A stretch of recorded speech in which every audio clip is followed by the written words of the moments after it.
Sistema Michoacano de Radio y Televisión presenta.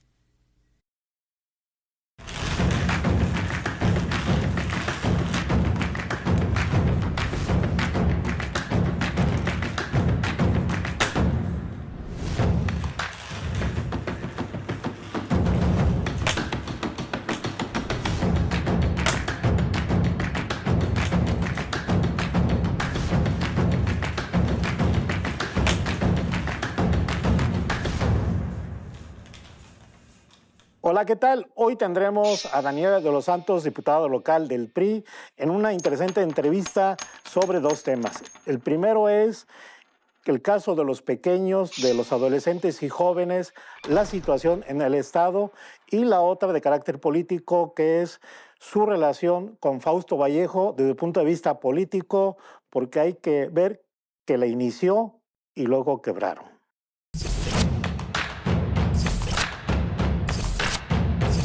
Y bueno, la parte interesante de la entrevista tiene que ver su enfoque que le da a un tema que prácticamente yo diría pocos diputados, diputadas lo ponen o lo exhiben abiertamente, que es la cuestión de los niños, adolescentes y jóvenes sobre todo, sin descartar el caso de las mujeres.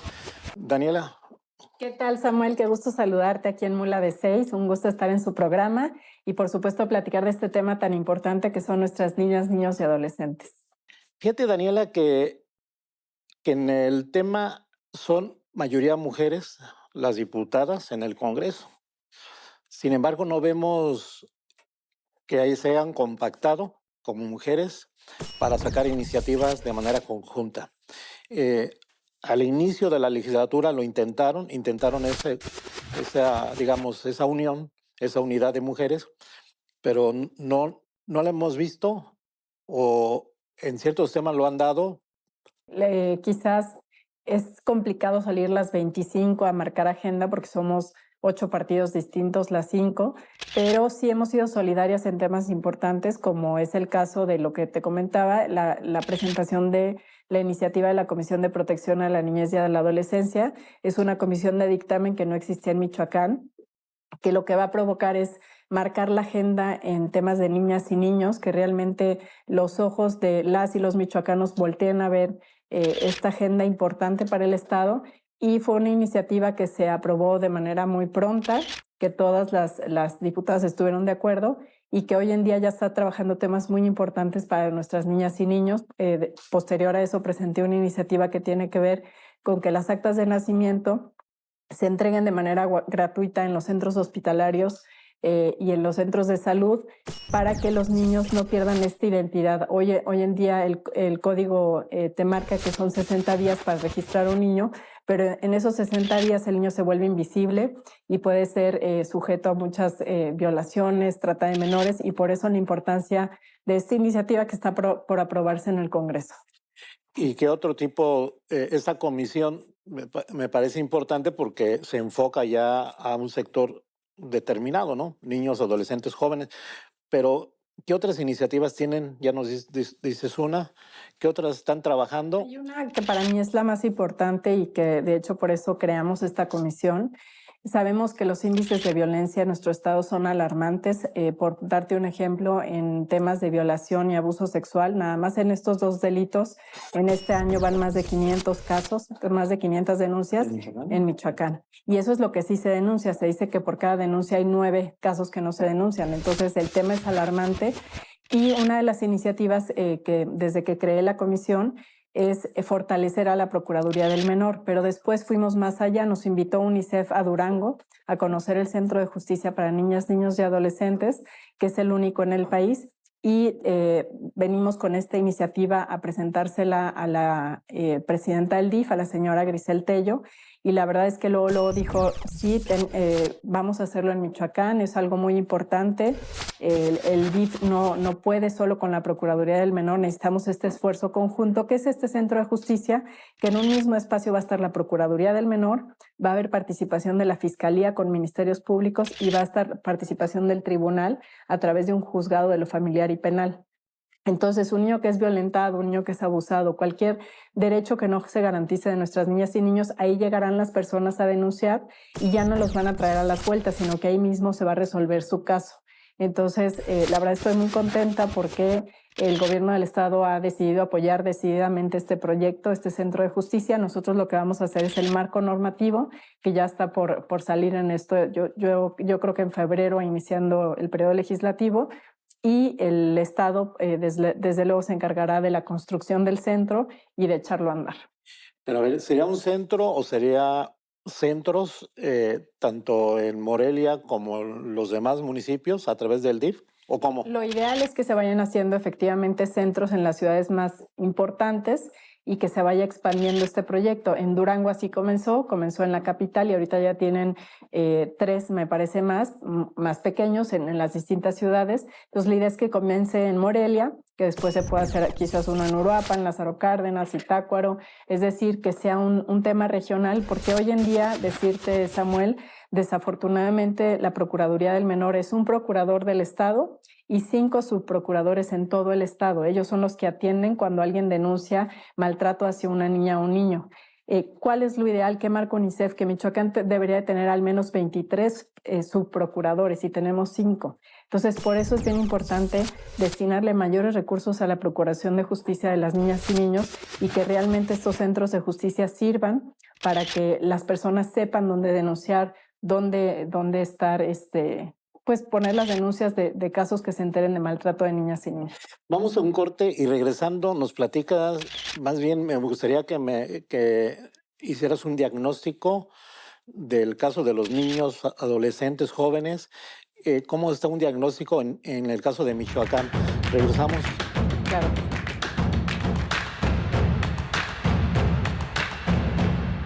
Estábamos hace un momento preguntándole a la diputada Daniela de los Santos acerca que nos dé un panorama de la niñez, de los niños, de los adolescentes y jóvenes en el estado de Michoacán. Y además yo agregaría que nos hiciera el favor de hacerlo por regiones si es posible. Mira, te voy a pasar los datos según la Fiscalía del Estado. Esto es a septiembre de este año, hace 2 meses. Los delitos víctimas en menores de edad. Y tenemos que temas de aborto son 2, abuso sexual 326, acoso sexual 30, corrupción de menores 19, desaparición cometida por particulares 16, discriminación 6, estupro 27, hostigamiento sexual 3, incumplimiento de la obligación alimentaria 82, lesiones dolosas en razón de parentesco 130, lesiones dolosas 213, omisión de cuidado 80, privación de la libertad personal 18, retención o sustracción 163, retención o sustracción específica 1, trata de personas 1 y violaciones 224, violencia familiar 333. Como podemos ver, las cifras son muy alarmantes porque esto es lo que se denuncia. Y vuelvo a repetir, por cada caso denunciado hay 9 que no se denuncian. Entonces sí, las cifras son muy, muy graves. Uno es, la mayor número es violencia familiar. Violencia familiar 333. Hay otro de 302, ¿no? ¿Ese cuál es? 326, abuso sexual. Está grave. Ese es abuso sexual y violación 224. Estás hablando que entre abuso sexual y violación son casi 500 casos. Nada más lo del 2022. Entonces sí es un tema alarmante porque luego como michoacanas, como michoacanos decimos, ay, ¿por qué hay tanta violencia? ¿Por qué están pasando tantas cosas feas en el país? Pues porque esto no se ha atendido a tiempo, porque es gente que crece resentida, que nunca se atendió su caso, que nunca se vieron por sus derechos. Entonces al final son niñas y niños que crecen con un trauma y que finalmente si no se llega a hacer justicia en sus casos o no se hace una prevención para que no les suceda esto, pues por eso tenemos luego violencia en el país. Y por región, ¿dónde se da más este tipo de casos? No tengo el caso de las regiones, pero lo que me ha comentado el fiscal es que desde luego pues Morelia es uno de los focos rojos por ser una de las ciudades más grandes. Lázaro Cárdenas también hay situaciones complejas. La Tierra Caliente también es uno de los focos rojos. Entonces pues es generalizado, la verdad es que es un tema generalizado porque vuelvo a repetir, si tenemos un procurador y 5 subprocuradores en todo el estado, quizás hay regiones que quisieran denunciar, pero que no saben a dónde acercarse, no saben dónde poner las denuncias, y por eso este centro de justicia va a ser tan importante para el Estado, porque la gente va a decir, bueno, ya sé dónde puedo ir si sé que hay violencia hacia una niña o un niño. Y comentarte, Samuel, que acabamos de presentar una iniciativa donde estamos obligando a que cualquier persona que esté alrededor de un niño, ya sea sus maestros, sus familiares, sus vecinos, y que detecte que el niño está siendo violentado, está siendo abusado, esté obligado a denunciar. Que no haya pretexto, sino que esté obligado a denunciar. Pero también la otra que es importante es que esas personas estén protegidas, que su denuncia pueda ser anónima, porque muchas veces a mí me llegan casos de que, oye, es que sé que mi vecina, el esposo es el padrastro y tiene a la niña y parece que está abusando de ella, pero nos da miedo denunciar porque no sabemos si están metidos en el narcotráfico. Entonces la gente no se atreve a denunciar por miedo a represalias. Entonces estamos buscando que esa denuncia sea anónima. Y la otra muy importante, que una vez puesta la denuncia, si las autoridades no hacen nada al respecto, que haya sanciones fuertes, es decir, que haya sanciones penales para aquellos funcionarios que no le den seguimiento a estas denuncias. ¿Y por qué no nos das un ejemplo de un caso que has vivido tú, que te platicaron y que lo has llevado y que nos da una idea de qué es lo que pasa en el estado o en Morelia? Pues justamente este que acabo de decir fue real, ¿no? Fue una señora de una colonia que me dice, oye, fíjate, Dani, que mi vecina, su hija, con su esposo viven, ya golpeó al hijo, ya golpeó a la otra hija, sabemos que está abusando de la adolescente, pero mi vecina no se atreve a denunciar porque pareciera que es un caso de narcotráfico o que el señor está metido en temas de narcotráfico y tiene miedo. Entonces, ¿qué hacemos? Entonces, aquí es importante decirles que pongan la denuncia. En este caso, pedimos que no se sepa la identidad de la persona, pero lo estamos poniendo muy claro en esta reforma, que esa denuncia sea anónima 100% y que la persona que es denunciada nunca sepa de dónde vino esta denuncia. Actualmente está muy ambiguo y no hay protección para los que denuncian. Y este caso de que nos hablas, que viviste, ¿en qué quedó? Pues ya se puso la denuncia y la Procuraduría del Menor hizo una visita al domicilio. Hasta ahorita están viendo buscando más pruebas del caso. Entonces, están en el tema de la investigación. Tengo otro caso, por ejemplo, en una colonia donde igual fui a una comida ahí cercana y me dijo una señora, oiga, fíjese Dani, que está un vecino que toca la armónica, es como un señor ya grande, está cieguito, dice, pero tiene a 3 niñas, las 3 niñas no se parecen entre ellas y pues las ves y parece como que ya están bañadas las niñas, vive al lado de un lugar donde venden cerveza, alcohol y demás, y entran y salen hombres de ahí. Entonces, ¿por qué no has puesto la denuncia? No, pues es que he ido, pero como la calle no tiene calle y número, o sea, es una colonia irregular, me dicen que si no llevo bien el domicilio, ¿cómo le voy a hacer? Entonces yo literal me fui con mi celular, puse el GPS donde era y puse la denuncia así. Afortunadamente fueron, las niñas ya están en casas hogar, efectivamente el señor no tenía papeles de las 3 niñas. Entonces, finalmente, con esta iniciativa, ¿qué queremos decirle a la ciudadanía? Las niñas y los niños son responsabilidad de todas y todos nosotros. No porque no sea gente tuya, no los conozcas, no tienes esa obligación de decir, bueno, vamos a ver cómo hacerle para rescatar a esas niñas o niños. Y sí, efectivamente, esta persona, pues no sé penalmente cómo le fue, pero sí las niñas las tenía sin papeles, ¿no? O sea, no sé de dónde las sacó. ¿Qué edades tenían esas niñas? Yo las llegué a ver ahí porque se acercaron. Yo creo que tenían 4, 7 y como 9 años. Pues penoso ese caso, ¿no? Sí, así es. Y como esos, ¿cuántos no? ¿Cuántos los que nos están viendo a través de esta entrevista no se enteran de que hay una vecina, un vecino en la escuela, ¿no? Los que más se enteran de estos casos luego son las maestras y los maestros, porque los niños a veces cuentan, oye, es que mi papá me está haciendo esto, mi padrastro, mi madrastra.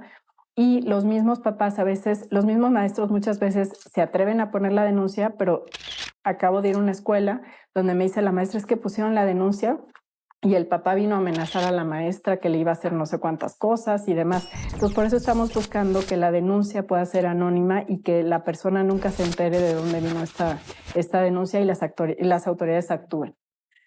Vamos a un corte y regresando nos hablas un poco de cómo va esta iniciativa en cuestión del cabildeo dentro del Congreso y quiénes más han participado en su elaboración. Regresamos. Claro.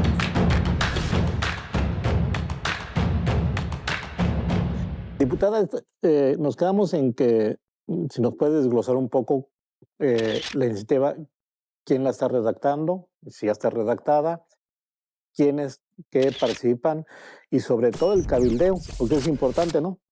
A veces tú presentas algo y si no están de acuerdo, te la pueden vetar, por decirlo de esa manera, pero creo que es una iniciativa interesante que no puede ser eludida por ningún diputado ni diputada. Comentarte, Samuel, en el caso del Centro de Justicia, comenzamos con la visita a Durango. Fuimos 3 diputadas, entre ellas la diputada Adriana, que preside la Comisión de Protección a la Niñez y a la Adolescencia, y tu servidora, que cree la comisión. Y hay una iniciativa que ya presentó la diputada Adriana y hay una que estamos complementando de la mano de la señora Grisel Tello, porque efectivamente, como tú lo comentas, no puedes crear tú una iniciativa de ley sin tomar en cuenta a las partes que la van a aplicar. Y en este caso es la Procuraduría del Menor, la Fiscalía, el Poder Judicial y la Secretaría de Gobierno. Entonces, lo que hemos hecho con la presidenta del DIF, la señora Grisel, es que hemos visitado todas estas áreas con una propuesta de iniciativa. En el caso de la Fiscalía fuimos, no nos dieron ninguna observación. En el caso del Poder Judicial, el presidente Jorge Reséndiz sí nos hizo observaciones, hicimos las adecuaciones. En el caso de la Secretaría de Gobierno no hubo mayor observación y la Procuraduría del Menor sí nos puso algunas observaciones también. Entonces, coincido, esta es una iniciativa que se tiene que cabildear mucho porque son muchos los actores involucrados, incluso es un tema de coordinación. Nosotros como legislativo no le podemos decir al Poder Judicial qué hacer, sino simplemente estás obligado a formar parte de este centro de justicia. Tenemos mucha suerte porque el presidente del tribunal, Jorge Reséndiz, él estuvo muy involucrado en la creación de los juzgados de lo familiar, entonces conoce mucho el tema, conoce a su homólogo de Durango que aplicó este centro y que sabe que es muy exitoso. Entonces creemos que pues en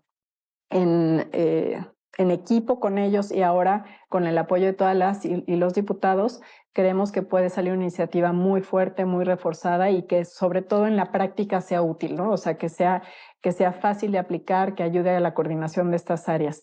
Y en el caso de la iniciativa, para que las denuncias sea obligatorio denunciar, sean anónimas y que haya sanciones al personal que no les dé seguimiento, esa la presenté yo, pero afortunadamente cuando la presenté hubo eco de todos mis compañeros, la mayoría están de acuerdo de este tema. Y yo creo que las niñas y niños no tienen colores, no tienen partidos, nos tienen que involucrar a todos, tenemos que sumarnos todos a que tengan mejores condiciones y sobre todo evitar la violencia hacia nuestras niñas y niños. Entonces, la pregunta viene siendo, si ya está todo, ¿por qué no ya se aprueba? Es decir... Bueno, la última reunión, ya tuvimos reunión con Fiscalía, Poder Judicial, la del secretario de Gobierno fue reciente, hace un par de semanas, y falta ahora el cabildeo interno con los diputados, pero finalmente no hay prisa porque los niñas y niños tienen derecho de prioridad. Sin embargo, la construcción del centro pues no se puede construir de manera pronta. Lo que hemos estado haciendo es cabildeando con el gobernador. Y pues nos acaba de dar la buena noticia que ya tiene pensado que el presupuesto salga del Fortapaz para la construcción de este centro. La verdad es que ha insistido mucho la presidenta del DIF, Grisel Tello, en que se etiquete recurso para este tema. Ya va a estar etiquetado para el 2023. Entonces, finalmente, la parte legislativa junto con la construcción pues van a ir como de la mano para en cuanto quede el marco normativo, pues también se inaugure el centro. Pues ya. Digamos, en ya febrero, es una buena noticia. Ya es una buena noticia. Sí, para el en Estado. febrero, ¿las dos iniciativas serán aprobadas? Bueno, lo del centro ya es un Lo hecho. del centro, yo creo que sí, en febrero. Lo de las denuncias, yo creo que febrero, marzo podría estarse aprobando. Bien. ¿Y otro tema que tengas en el tintero? O sea, que Y tengas lo de las actas de nacimiento también los primeros días de febrero, si no es que antes, pero ahorita como está todo el tema del presupuesto y demás, la verdad es que no creo.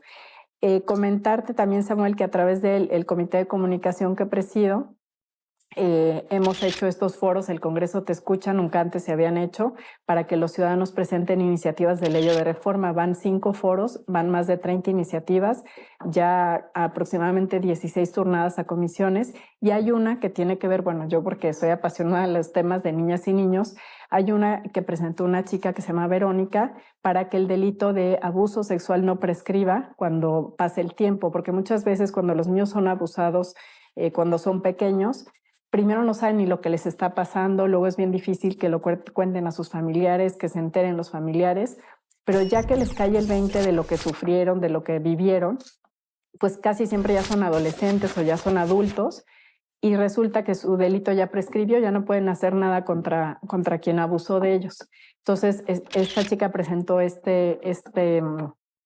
iniciativa que nos parece muy buena, también está por aprobarse en comisiones. Entonces, la verdad es que ha sido muy interesante este ejercicio con las y los ciudadanos porque ha habido temas muy importantes, por ejemplo, también el de violencia vicaria, que es cuando los hombres, en este caso es hacia los hombres, utilizan a las niñas o niños como un tema de chantaje cuando hay un divorcio, se los quieren pelear la custodia, pues con tal de dañar a las mujeres, ¿no? Y ha habido casos donde los niños y niñas dejan de ver a su mamá 1 año, 2 años, y al final los afectados pues no son los adultos, son las niñas y niños que se les prohíbe ver a sus padres y que finalmente cuando hay un caso así de divorcios, de separación, que son muy lamentables, lo que tenemos que vigilar siempre es que las niñas y niños pues no padezcan las consecuencias de esa separación.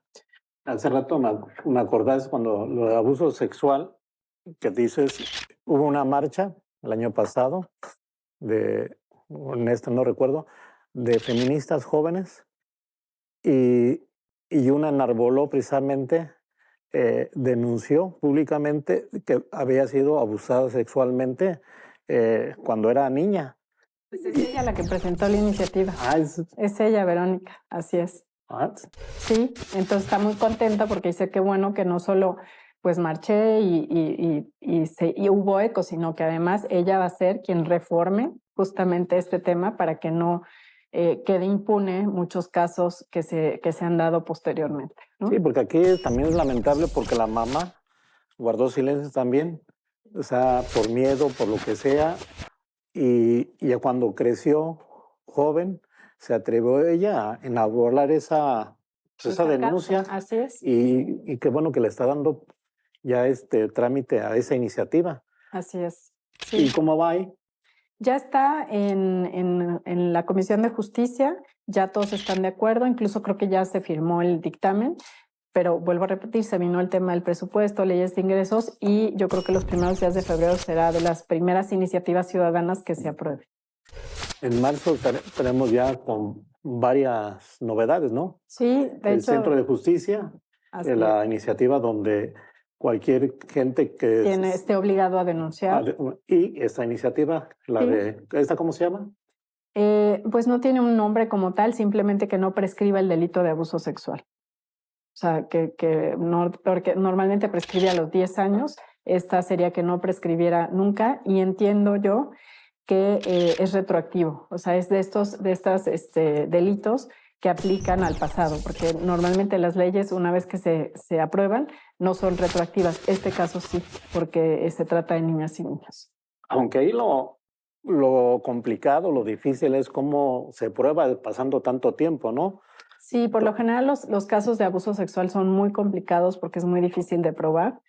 Por eso este mismo centro de justicia va a tener un médico perito muy digno para las niñas y niños, porque es muy feo que de por sí los niños viven un tema de abuso sexual o de violación y que los lleven a la fiscalía y luego los lleven a otro lado. Entonces es muy traumático de por sí lo que vivieron. Entonces este centro de justicia será un espacio muy amigable donde habrá un médico perito, psicólogo perito para revisar estos casos y que realmente se llegue hasta las últimas consecuencias. Pues Daniela, vamos a un corte y regresamos contigo para hablar ahora acerca de los perfiles de quienes hacen cargo de áreas de atención a pequeños, a adolescentes y jóvenes.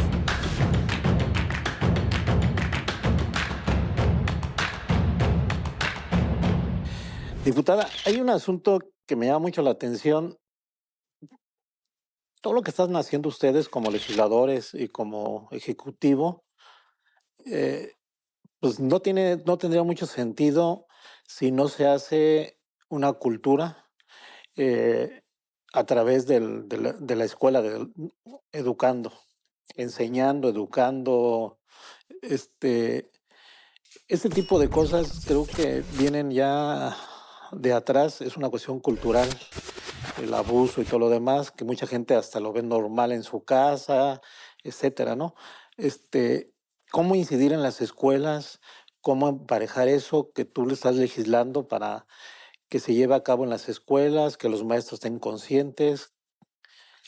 Justamente, efectivamente, nosotros como legisladores tenemos dos funciones. Una es la de legislar y otra es la de gestionar.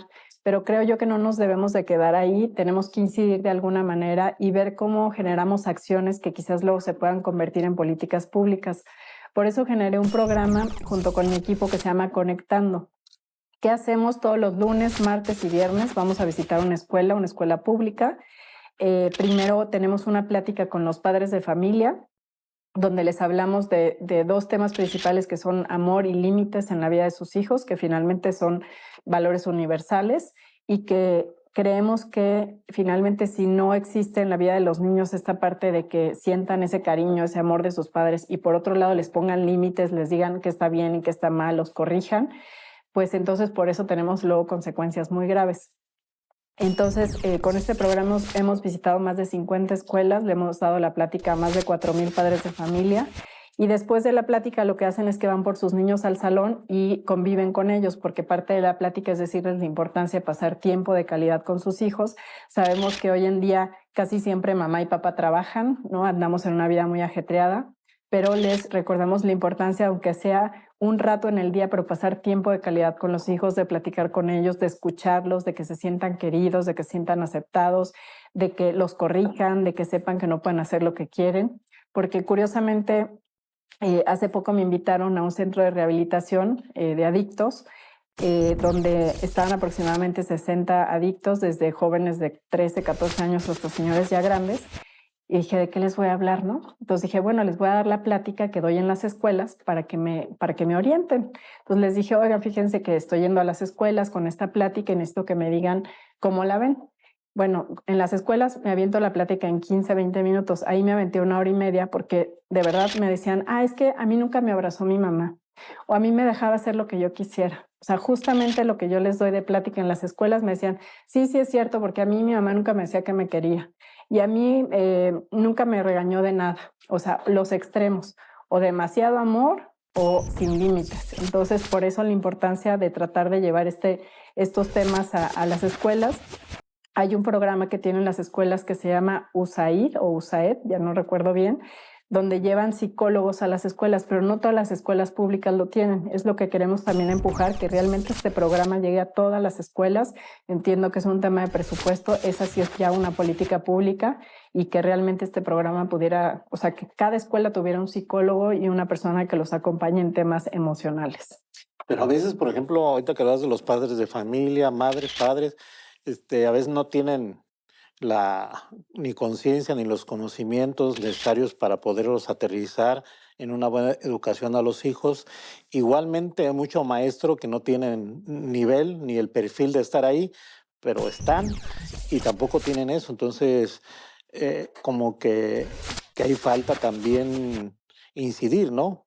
Sí, te comentaba hace un rato que es bien importante, aparte de esta parte de la educativa, las personas que están al frente de instancias de procuración de justicia a niños, en el DIF, en todo lo que tenga que ver con niñas, niños y adolescentes, sí poner perfiles pues mínimos o perfiles que sean idóneos para esos cargos. Vamos a presentar una iniciativa al respecto, que realmente todos los que sean cuidadores de niñas, niños y adolescentes tengan un perfil mínimo. y que realmente pues atiendan de manera correcta a las niñas y niños. En teoría, nuestras maestras y maestros todos tienen una formación académica, si no, no podrían estar ahí, pero una cosa es la formación y otra cosa es también la vocación. Por eso estas políticas públicas como este programa que te comento que tiene el gobierno es importante porque lo que hacen es capacitar a los maestros, capacitar a los padres de familia. Nosotros lo estamos haciendo porque nos gusta, porque queremos acercarnos a las escuelas, pero sí es importante que sean ya políticas públicas permanentes. ¿Por qué no incluir dentro de los requisitos de los perfiles evaluaciones psiquiátricas de cómo está el perfil de manera mentalmente? No es- O cuestión de vicios, de drogadicción, adicción al alcohol, porque todo eso influye cuando está dirigiéndose o atendiendo a los pequeños, a los adolescentes. No estaría mal, al menos en todo el personal que trabaje con niñas y niños, es una buena propuesta. De hecho, comentarte, Samuel, cuando hicimos la ley de adopción para el estado de Michoacán, que fue en 2013, justamente el Consejo de Adopción antes era solo personal del DIF, lo extendimos a que hubiera 6 ciudadanos externos, 2 psicólogos, 2 trabajadores sociales y 2 médicos, y todos ellos con un perfil profesional, para que justamente uno de los requisitos es un estudio psicológico, socioeconómico y médico a aquellos que quieran adoptar una niña o un niño. Y yo les decía que era muy importante el estudio psicológico, porque luego está este debate de que si podían adoptar solteros o parejas del mismo sexo o demás. Entonces yo les decía, el enfoque tiene que ser hacia las niñas y niños, no a los que quieran adoptar. Y si el estudio psicológico está muy bien hecho, tú no sabes si a lo mejor una pareja heterosexual, hombre y mujer, capaz que él es un violador en potencia. Y a lo mejor dices, es una pareja hombre y mujer recién casados, ¿no? Porque hay estos estereotipos, pero si le haces un estudio psicológico y sale que está mal de la cabeza, pues no hay adopción ahí. Entonces, finalmente, por quien tenemos que ver es por las niñas y niños. ¿Cómo incides tú, desde el punto de vista de diputada o como ciudadana, en los orfanatorios? Pues justamente a través de esta ley de adopción, comentarte con mucho gusto que una vez que se aprobó en 2013, teníamos en promedio de 0 a 5 adopciones al año en Michoacán, era muy lamentable, y con esta ley que se aprobó en 2013, logramos en un año y medio más o menos 120 adopciones. Entonces para mí fue muy gratificante que de repente llegaban al Congreso una señora, me acuerdo mucho que llegó un día una señora con un bebé. Diputada, y yo sí, dígame, me dice, es que solo le quería dar las gracias, porque mire, ya tengo aquí a mi hijo, gracias a la ley que hizo. Entonces, ese tipo de acciones, saber que más allá de la señora, saber que al niño le cambiaste la vida porque va a tener otro destino, pues es muy gratificante. ¿Qué nos hace falta? Ya después que me metí más a este tema de adopción, me di cuenta que muchas veces el tema de la pérdida de patria potestad hace que muchos niños estén en casas hogar. Por eso el Centro de Justicia también va a ser muy importante para el caso de las adopciones, para que el juicio de estos niños que están en casas hogar sea pronto y que realmente rápido puedan jurídicamente estar liberados para que puedan ser adoptados. El tema como de los orfanatos, los niños solos, es interesante, pero eso lo veremos, si nos permites, en otro programa. Vamos a un corte y viene el último bloque, pero es un bloque más atrabancado, más político. Regresamos.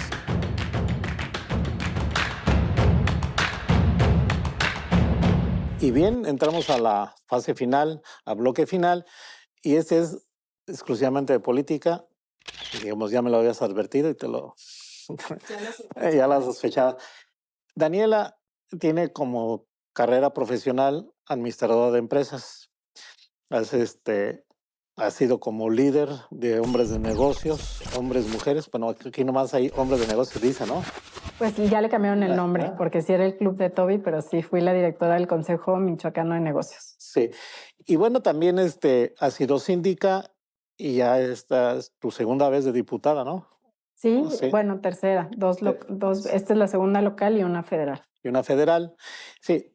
Y bueno, pues también ha sido candidata a la alcaldía de Morelia.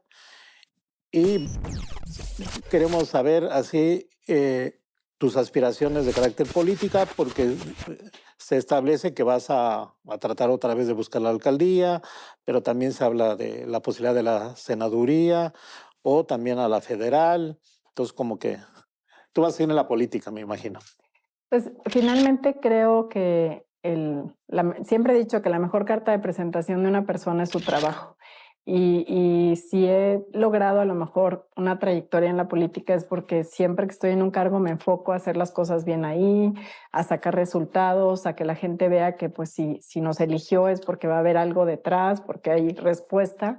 Y es lo que estoy haciendo ahorita, ¿no? Estas visitas que estoy haciendo a las escuelas, además de llevar el programa de valores, pues siempre checo cómo está la escuela, en qué les podemos ayudar. Les hemos ayudado con techumbres, con mil cosas que piden en las escuelas, hay muchas carencias. Y finalmente sí, no descarto ir al Senado. Es una posición muy importante en la que puedes incidir mucho en la vida pública, pero finalmente, pues tener el trabajo hecho y tener las puertas abiertas por si se da alguna posición. Se establece que, bueno, se dice, uno percibe que, que la cuestión de la alcaldía en Morelia es muy complicada, la candidatura. No sabe si van a ir en la alianza, no saben si van a ir por partido solo, como tu partido, el Revolucionario Institucional, el PRI, si va a ir. Es complicado la lucha por la próxima candidatura a la alcaldía. Creo que va a ser compleja, efectivamente, porque en la alcaldía yo creo que ningún cargo de elección popular ahorita, ningún partido puede solo. Todos necesitan alianzas, ni siquiera el partido en el gobierno. Todos necesitan ir en alianzas y efectivamente tenemos que saber cómo va a ir el PRI en Morelia, porque ya acaba de venir el dirigente nacional y dijo que en lo federal es un hecho que vamos en alianza, pero en lo local no sabemos. Entonces sí creo que va a ser complejo. También creo yo que siempre el tema de la reelección y competir contra quien esté en el gobierno es complejo, ¿no? Porque estás compitiendo contra una maquinaria que se vuelve complejo. Entonces sí creo yo que pues sí va a ser muy interesante la competencia hacia la alcaldía. No lo descarto porque creo yo que tengo un buen trabajo en la ciudad. Creo que al final en la elección pasada pues sacamos 56,000 votos, pero digo yo con 2 priistas en la boleta, porque uno se me fue por el PES y el otro por el verde, sí. Y aún así sacamos esos 56,000 votos, entonces creo yo que hay las condiciones, pero vamos a ver cómo se acomoda este tema de las alianzas. Y en el tema político, como mujer, ¿has sufrido marginación, discriminación, bullying? Porque es evidente que ahorita los grupos políticos al interior del PRI están divididos y chocan a veces muy ríspido, muy fuerte y violentan, así como dar manotazos. Pues sinceramente creo yo que la única vez que he recibido violencia política como tal fue cuando fui candidata a la alcaldía. Éramos 7 candidatos, yo era la única mujer, entonces sí hubo pues guerra sucia, ¿no? De esos que avientan la piedra pero esconden la mano y no se sabe de dónde viene, pero a través de redes sociales hay como esa violencia muy sucia, sí la hubo. Sin embargo, la verdad es que nunca la vi. O sea, me enteré que hubo, pero nunca la vi. Yo me concentré en mi trabajo y finalmente creo yo que cuando tienes ese trabajo, tienes las credenciales y haces bien las cosas, pues avanzas, ¿no? Dejas eso atrás. ¿Eso fue en campaña, en el partido y dentro de la legislatura local? No, afortunadamente no. Sí creo yo que hay complicaciones al interior del partido. Yo lo comenté hace poco en el tema del comité municipal, por ejemplo, no fuimos tomados en cuenta. Simplemente lanzaron la convocatoria, nosotros apoyamos a algún candidato y no lo dejaron competir. Entonces, son temas que sí son desafortunados porque se habla de que iban a ser elecciones abiertas y al final no lo fueron. Pero bueno, también son estilos, lo respeto y ya quien quedó, que es el comité que quedó, lo vamos a apoyar. Yo finalmente, los periodistas somos así, somos muy institucionales. Una vez que queda ya alguien, cerramos filas y para adelante. Tú iniciaste una carrera política demasiado así como, lo voy a decir de esta manera, como de la nada. De repente fuiste candidata a síndica, Fausto era candidato a alcalde, luego fuiste diputada local, pero como que se perdió esa conexión con Fausto Vallejo. Lo voy a decir de esta manera. ¿Qué pasó en ese tiempo y si ya está resarcida digamos, esa unión o esa relación de carácter político? Efectivamente fue Fausto quien me invita a la política, quien me abre las puertas, y decía él que porque le gustaba que yo venía como de una cultura del esfuerzo. En ese momento mi papá había tenido una situación de salud, en mi casa nos quedamos con una mano adelante y una atrás, y me toca sacar adelante a mi familia. Tenía yo 2 trabajos, estaba estudiando becada y literal trabajaba de las 7 de la mañana a las 11 de la noche para sacar adelante a mi familia, y por eso se fija en mí. Pero después, bueno, ahí sí, como tú dices, fue la oportunidad que me dieron, como se la dan a muchos jóvenes, y yo lo que les digo, siempre que les den una oportunidad así, ya sea en una regiduría, en una alcaldía, en una diputación, en un puesto de alguna secretaría, dirección, de ahí tienen que ponerse las pilas y decir, pues a lo que sigue ahora me toca a mí. Y fue lo que yo hice. En la sindicatura hice bien mi chamba.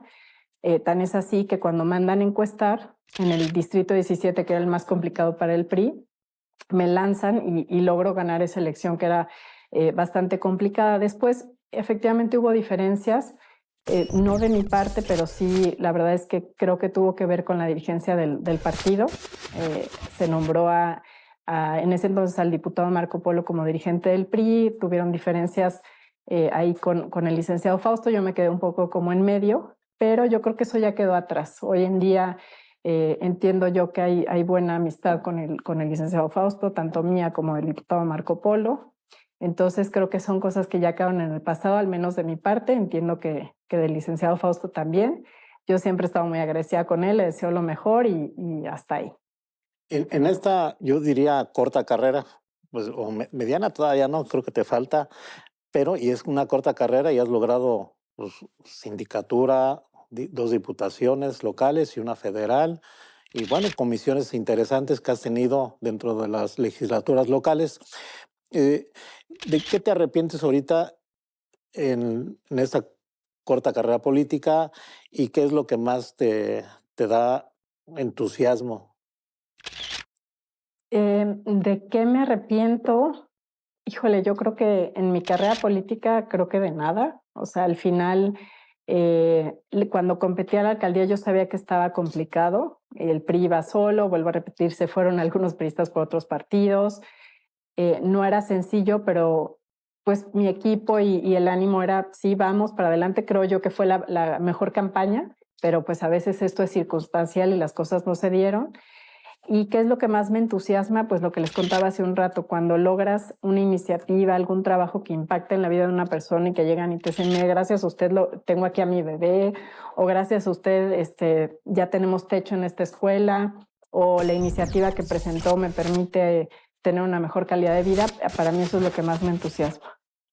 Bien, te agradecemos la entrevista y ya escucharon a Daniela de los Santos, diputada local. Hasta la próxima.